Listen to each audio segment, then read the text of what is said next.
Programa Prime Leads, um oferecimento JC Gestão de Riscos. Qualidade tem nome.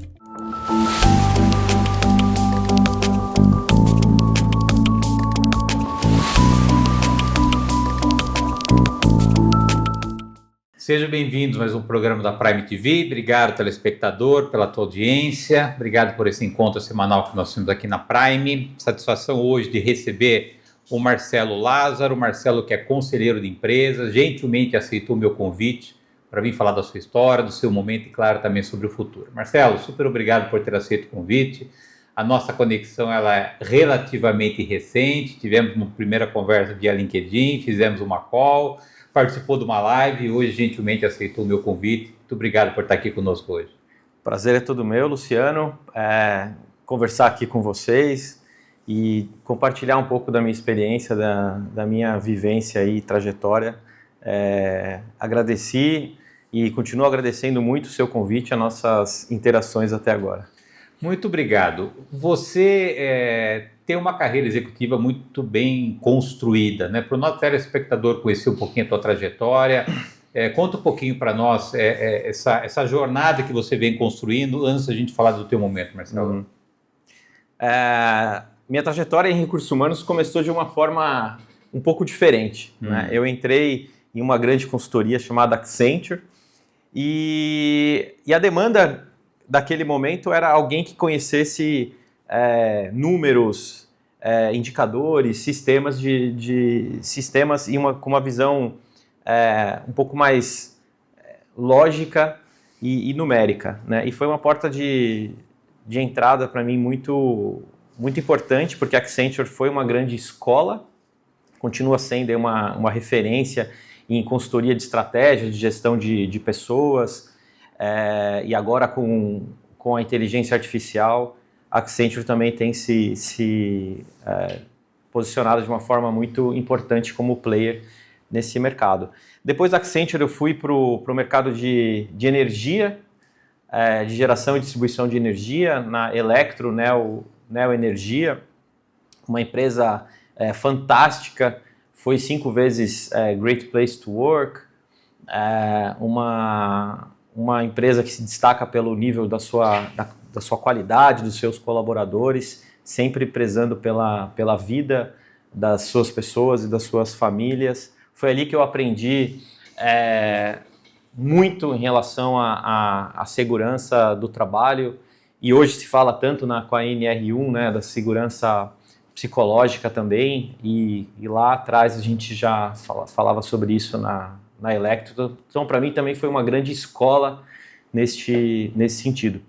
Inclusive, foi minha primeira posição gerencial também, como líder, foi na Electro. Foi ali que eu aprendi, não só na teoria, mas na prática, a liderar pessoas, grandes projetos. Então, tenho muito carinho também por essa passagem da minha vida profissional. Depois fui para um outro setor de telecom, na British Telecom, empresa britânica, centenária, com agora em torno de 120 mil pessoas aí pelo mundo, com um projeto bem diferente. Na BT era um pós-M&A, então um projeto de fusão e aquisição, de merging and acquisition. Eles estavam entrando em novos mercados, inclusive na América Latina. E eu fiz parte de uma equipe muito interessante ali, de alinhamento de estruturas, alinhamento de processos, sistemas, cultura, valores, que é algo tão sensível e difícil de mensurar, né? Quando uma empresa faz essa expansão, adquirindo outras, né? Desde o processo ali de due diligence, quando tem o primeiro, as fases de goals, né? Vamos comprar, vamos adquirir, vamos expandir, ou vamos vender também, as questões culturais e de valores, elas são fundamentais, porque às vezes eu brinco que o PowerPoint aceita tudo, né?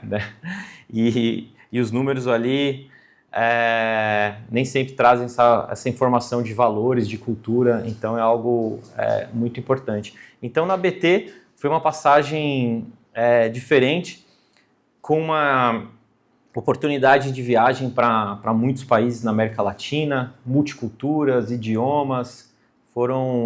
nesse escopo tinham 12 países e que eu fiz parte de uma equipe responsável por essa grande integração das empresas que estavam no processo de expansão da BT, né?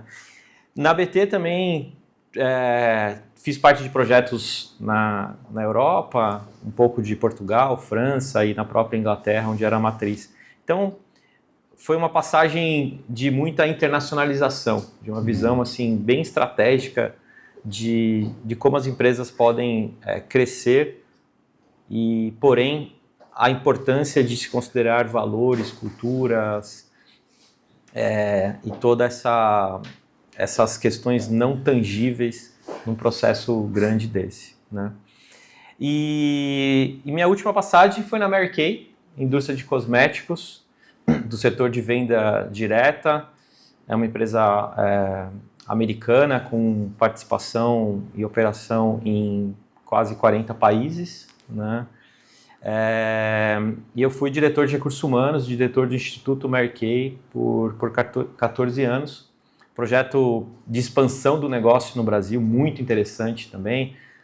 Saímos ali de um centro de distribuição, vamos para 5 centros de distribuição, crescemos em pessoas, em receitas, em EBITDA, em produtos no Brasil também. Então, um case bem interessante para a gente explorar ao longo da minha conversa, né? Agora, e essa tua adaptabilidade para atuar em diversos segmentos? Como é que foram essas experiências? Porque são segmentos muito diferentes, com culturas diferentes, tamanhos diferentes. Como é que foi essa adaptação, Marcelo, nesse processo todo, na construção da tua trajetória profissional? Eu digo que tem uma expressão, né, em inglês fala one size fits all, né? Então, eu parto do princípio que não existem soluções 100% prontas para todas as empresas, né? Porém, em recursos humanos, você tem ali algumas premissas, você tem pilares que são adaptáveis para todas as organizações e todos os setores, né? Então, na minha trajetória, mesmo mudando de setores e de empresas, eu sempre acreditei em alguns pilares muito fortes de pessoas, né? Então, uma cultura que valorize o ser humano, valores realmente presentes ali nas decisões dos líderes. Então, são grandes pilares. Mas tudo começa com um diagnóstico muito bem feito, né? Então, eu diria assim, a dica para os profissionais aí que estão entrando em um setor diferente, indo para um país, para uma cultura, aproveitar o início para ter um melhor diagnóstico possível, né? Quais são os objetivos estratégicos daquela empresa, né? Qual é a missão daquela empresa? Quais são os valores? Qual é a visão, né? Conversar com os principais executivos, com os principais pares e líderes da organização para você ter um mapa do que você vai oferecer, né? Então, eu sempre gostei dessa visão, que é uma visão de consultoria, né? De ter um mapa, ter um diagnóstico bem feito para aí então partir para uma execução, né? Para um plano de longo prazo. E talvez seja isso que me possibilitou essa adaptabilidade, né? Então, sair de energia, vai para a telecom, depois para a indústria, mas ouvir bem no início para você ter essa clareza é fundamental, né? Principalmente quando você é um líder, vai tomar decisões que vão impactar a organização toda. Então isso é fundamental, né? Respeitar o legado, respeitar o que trouxe a organização até ali, né? E usando aquela máxima do livro, né? O que trouxe você aqui não é o que vai te levar para a próxima etapa, né? Mas respeitar o legado e construir essa ponte para o futuro com esses elementos que a organização oferece. E quando que você percebeu que o RH seria de fato um caminho que desenvolveria a tua trajetória? Isso foi acontecendo ou você já tinha clareza nessa tua caminhada dentro de recursos humanos, Marcelo? Eu tinha clareza. Eu citei a Accenture lá atrás como a entrada nessa vida de recursos humanos, mas eu tive clareza, sim. Acredito muito que as pessoas e a estratégia são o caminho para os grandes resultados das organizações. E o RH, ele tem um papel estratégico nisso, né? Interessante que eu nunca tive essa dúvida, né? Eu ouço muitos colegas falando, o RH precisa ser mais protagonista, o RH precisa ser mais estratégico, né? E eu pergunto para eles, mas não foi? Né? Quando não foi? Né? Para mim sempre foi, né? São as pessoas que levam as organizações para um bom resultado ou para um resultado ruim. E o RH, ele está ali, né? Eu imagino, eu fico me perguntando, o que é mais estratégico do que você fazer a sucessão de um CEO, de um presidente de conselho, né? Você definir a remuneração de longo prazo dos líderes de uma organização, você ter a oportunidade de discutir o modelo organizacional daquela empresa, né? Isso é muito estratégico, né? O Brasil, que é formado principalmente por empresas familiares, né? A sucessão familiar é algo assim muito crítico, né? E você como profissional de RH poder discutir a sucessão de uma empresa familiar, né? É algo extremamente estratégico, né? Eu não vejo nada mais estratégico do que a perenidade do negócio. E o RH está ali no coração disso. E como é que você vê, com base nessa tua jornada, o crescimento, o desenvolvimento e até o reconhecimento do RH dentro das grandes empresas hoje, Marcelo? Eu vejo que o RH é muito reconhecido dentro das organizações. Eu, de fato, não sinto esse gap ou essa necessidade do RH ter que se demonstrar sempre, né? Há uma preocupação do RH ter KPIs, quase que fórmulas matemáticas para justificar um investimento em um treinamento de líderes, por exemplo, né? Então, o RH ele tem que se posicionar como estratégico, como todas as demais áreas, né? As outras áreas não são estratégicas sem que elas se provem, nenhuma. Então, acho que todas precisam desse movimento, né?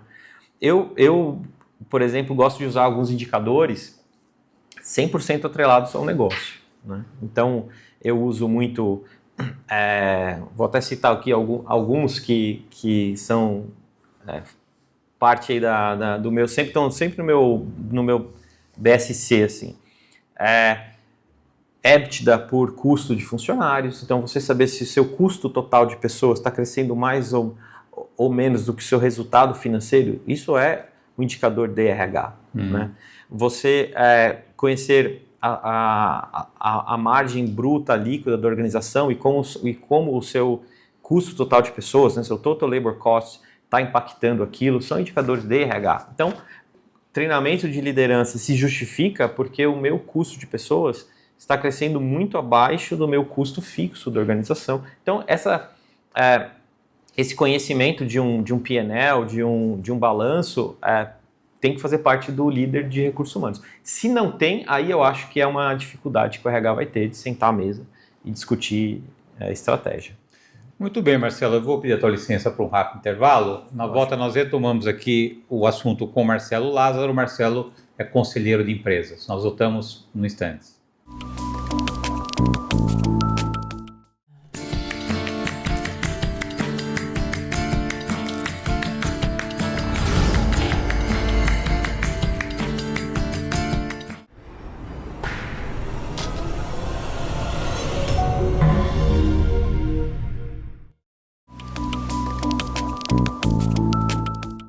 Voltamos. Nosso convidado de hoje é o Marcelo Lázaro. O Marcelo é conselheiro de empresas. Antes de entrar efetivamente no tema ou nos temas do segundo bloco, queria voltar um pouquinho na questão da Mary Kay, porque eu acho que é uma empresa que desperta a curiosidade das pessoas por causa do carro rosa, dos movimentos estratégicos. Você passou 12, 13 anos lá na Mary Kay e justamente numa posição altamente estratégica, até pelo modelo de negócio. Você pode compartilhar de curiosidade para nós, desses carros rosas, como é que nasceu? Tem, obviamente, um braço do RH, se isso é coisa dos Estados Unidos. E como é que esse exército aí de consultoras hoje são organizados no mercado, Marcelo? A Mary Kay tem um carinho enorme por eles, né? Fiquei 14 anos lá, liderando a área de recursos humanos e fazia parte também da diretoria do Instituto Mary Kay. É uma empresa familiar, ela pertence à família, tem sede em Dallas, no Texas, que foi onde ela foi fundada, né, pela Mary Kay Ash, que é a fundadora, né? Inclusive, há dois meses faleceu o filho da Mary Kay Ash, que foi um dos fundadores, o Richard Rogers, junto com a Mary Kay Ash. Então, meus sentimentos aí para todos os familiares. Eu tive a oportunidade de conhecer o neto, que é atual CEO da Mary Kay. É uma empresa familiar e de capital fechado. Então, assim, existem muitos números que são confidenciais, né? Mas eu posso sim compartilhar aqui muito em essa jornada que foi de expansão do negócio no Brasil, e eu tenho muito orgulho de ter feito parte dessa expansão. Tenho muitos amigos que estão lá, então desejo um grande sucesso para todos que estão ainda levando o nome da Mary Kay para o Brasil e para o mundo. Existem muitas curiosidades, né? O carro rosa, eu acho que é um dos grandes ícones da marca, e o carro rosa foi uma criação da Mary Kay, da fundadora, como um reconhecimento para as consultoras que mais se destacavam na venda, né? E na criação das unidades, né? Que a Mary Kay funciona 100% no modelo de venda direta. Então a Mary Kay não tem lojas físicas, né? Tem a venda por internet, né? Digamos assim, mundo digital, mas sempre com uma consultora sendo reconhecida. E ela criou o Cadillac Rosa, né? Como uma forma de premiação das melhores consultoras, porque ela tinha um carro rosa, um Cadillac rosa. Então começou daí. As outras olhavam e desejavam aquele ícone também. Então ela falou, ok, vou criar um programa de recompensa para que as melhores também tenham um carro rosa. E foi assim que surgiu, e até hoje, com quase 70 anos da marca, é um grande ícone. O Brasil, nós chegamos a ter 1.100 carros rosa, rodando aí pelas ruas, né? O programa ele foi se transformando ao longo da vida da empresa, mas é interessante que as consultoras, as diretoras, né, chamada diretora dentro da carreira independente delas, que são premiadas com esse carro rosa, elas optam em adesivar, inclusive, os carros que não são rosa, para que sejam reconhecidas como uma diretora, uma consultora independente da Mary Kay, né? Então é um ícone. Então é uma grande marca aí do setor de cosméticos, chegou a ser o terceiro player de mercado, né, atrás de outras grandes marcas. Então deixei a Mary Kay o ano passado, mas tenho muito orgulho por essa jornada e muitos amigos, como eu falei. Vamos voltar agora para o Marcelo Lázaro. Você hoje tem transitado aí com bastante intensidade nesse mercado de conselho, inclusive está em conselho, em comitê. Como é que tem sido essa experiência nova na tua trajetória profissional, Marcelo? Exatamente, eu tenho... Mas isso, olha só que interessante, eu fiz um mestrado, né, na GV, mestrado em administração, e a minha tese foi o papel estratégico de RH em governança corporativa. Então, ali eu comecei já a explorar esse universo de conselhos, de governança, porque eu acredito que é uma atuação que o executivo pode contribuir muito, ainda como executivo, que é meu atual status, né? Sempre me perguntam, eu digo que eu sou executivo, que a minha intenção é ocupar uma cadeira aí executiva, mas um executivo que tomou decisões difíceis ao longo da carreira, que teve que colocar ali, dedicar muito tempo da sua vida profissional, mas que acompanhou esses momentos de uma organização, eu acredito que ele pode contribuir muito com outras organizações, de todos os tamanhos, pequenas, grandes, média, grandes, né? E é isso que eu tenho feito. Então, iniciei, hoje eu faço parte de 2 conselhos, faço parte de um comitê, faço parte de um conselho pro bono também, que eu acho que é algo muito interessante para quem quer ir para esse universo de conselho, porque é uma atuação muito diferente da executiva, né? Acho que a palavra se explica um pouco, né? Você executa, né? O conselho, né, também a palavra é um pouco autoexplicativa, mas você tem que entender muito da estratégia, da missão, visão da organização, para que os executivos daquela organização tomem as suas melhores decisões, né? Então, o conselho, o conselheiro, ele não tem como responsabilidade a execução, mas ele tem a responsabilidade de direcionar, de aconselhar, de criar cenários e caminhos para aquela organização, né? E como consultor é diferente, porque o consultor executa muito. O consultor, ele vai resolver um problema para aquela organização, ou porque a organização não tem o conhecimento, ou porque a organização não tem tempo. Na maioria dos casos é porque a organização não tem tempo para dedicar para um problema específico. Então, aí vem a necessidade de um consultor, e eu tenho feito isso, né? Então, atuado como conselheiro e como consultor, apoiando empresas e empresários e executivos na demanda que eu puder contribuir. O amigo tem um pouco mais de perto acompanhando o trabalho da Prime. A Prime é uma empresa que desafia, motiva executivos que hoje atuam em empresas a não negligenciar relacionamento, porque a gente sabe que a carreira B um dia ela vai aparecer, ela vai ser necessária. E, obviamente, que o relacionamento e aquilo que a gente construiu como networking é o que, de fato, vai poder potencializar essa virada de chave. Na sua trajetória, a gente sabe que é desafio para o executivo ter a mesma disponibilidade de uma outra função fora de uma empresa, promover relacionamento. Como é que você trabalhou isso? Como é que você trabalha isso, Marcelo? O teu network, os seus relacionamentos, eu sei que você é um cara muito bem conectado no mercado, um cara muito bem respeitado, admirado. Como é que você conseguiu, apesar de tudo aquilo que você construiu como executivo e continua construindo, não negligenciar o network? Excelentes pontos, Luciano. Aliás, eu já aproveito aqui para agradecer novamente você e a Prime, porque essas conexões verdadeiras é que possibilitam as oportunidades, né? Então, na minha jornada como executivo e nesse momento já me enveredando aí em conselhos e consultorias, o networking ele é fundamental, um networking verdadeiro. Então você se colocar à disposição das pessoas e quando alguém trouxer uma oportunidade para você, enxergar isso como uma grande porta que está se abrindo, né? Então eu acredito verdadeiramente nessas conexões, como algumas que você citou, né, da live que nós participamos. Inclusive eu posso falar uma aqui, né? Quando eu cheguei aqui, né, para nós conversarmos, conheci o Dorival. Dorival, e o Dorival é meu vizinho, né? Descobrimos que nós moramos no mesmo bairro e nos encontramos aqui em uma outra cidade, né? Então, essas conexões, elas precisam ser verdadeiras. E a importância de você construir uma marca, construir seu nome,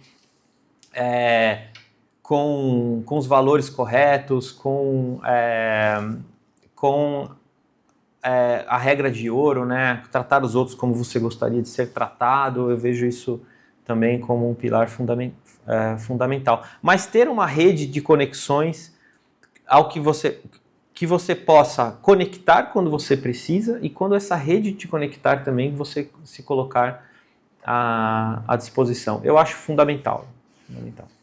Marcelo, super obrigado pela tua presença aqui na Prime TV, parabéns pela tua trajetória, parabéns por esse início de movimento que você já está intencionalmente gerando aí na tua carreira, nos teus novos ciclos. Desejo sucesso para amigos, sempre que você precisar compartilhar algo com os nossos telespectadores, o convite é permanente para que você esteja conosco, continue conosco na Prime. Você é um executivo e um ser humano de valor que a gente prestigia e que a gente fica muito honrado de poder contar com a tua presença e com a tua proximidade. Muito obrigado por ter aceito o convite. Eu que agradeço, Luciano, agradeço a Prime, agradeço desde o início todos que entraram em contato comigo foram muito educados, respeitosos, me fizeram sentir em casa realmente, e compartilhar conhecimento, compartilhar experiência é algo que me agrada muito. Eu fico aqui à disposição e agradeço realmente. Obrigado. Obrigado, telespectador, pela tua audiência. Obrigado por esse encontro semanal que nós temos aqui na Prime. Lembrando que o programa inédito vai ao ar toda terça-feira, 9h30 da noite. Aguardo vocês na próxima semana. Até lá. Programa Prime Leads, um oferecimento JC Gestão de Riscos. Qualidade tem nome.